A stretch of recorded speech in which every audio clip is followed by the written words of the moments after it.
Hey everyone, I'd like to show you how to use LibraTax here to account for your altcoin trading. What I mean by that is anytime you're exchanging two different cryptocurrencies with no fiat involved. Now this is technically a taxable event, and what might get tricky is understanding the reportable basis for that transaction. So here we go. On May 1st, I bought one Bitcoin for $200. That's our first transaction, fairly simple. You can see it right here. Now, on June 1st, what I did was trade that Bitcoin for an altcoin. 250 altcoins, actually. So, the exchange of one Bitcoin for 250 altcoins is actually represented by two transactions in LibraTax. You can see the first one is a purchase of 250 altcoin. Now that basis is going to say, and to keep this simple, $250. And I exchanged 250 altcoins for one Bitcoin.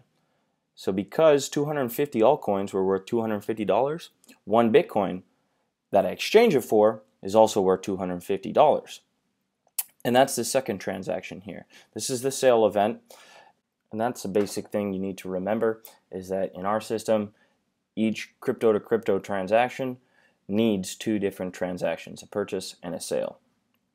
So let's see what it looks like at processing time and what kind of gains we realized here.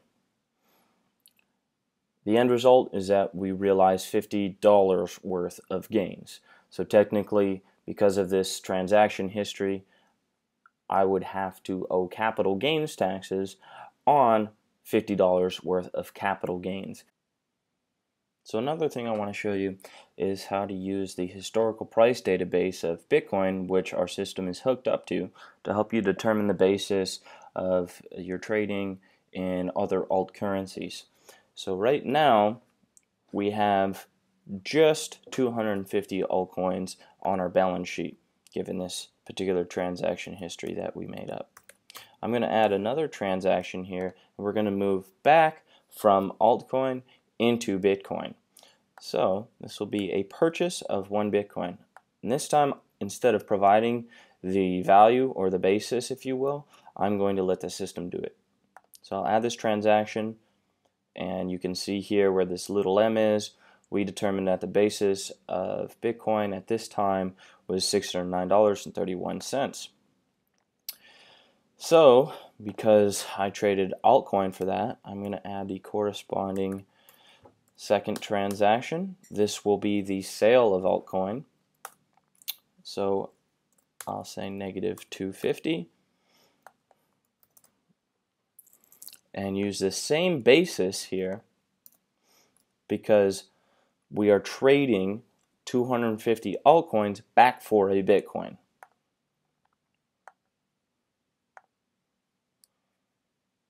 There you go. Now what we're going to see here on the calculation side is that we have two different gain events. One on Bitcoin, which is the original $50 as we showed before.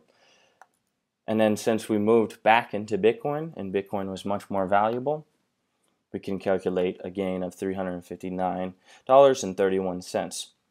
So that's what it looks like to trade back and forth between altcoins. This is a theoretical example, but for reporting purposes, this is what you need to know. And I hope I've been able to save you guys some time and effort and hopefully money this tax season.